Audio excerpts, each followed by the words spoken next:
Are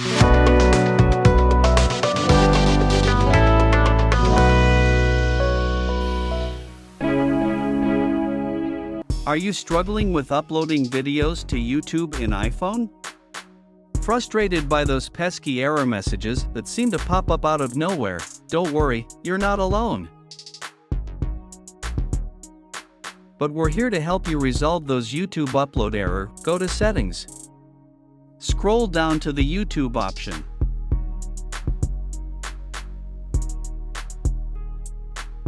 Select Photos and click Edit Selected Photos. Choose the video to be added. Go back to the YouTube application and try again to upload the video. With these steps in mind, you'll be back to sharing your amazing content with the world in no time. Happy uploading!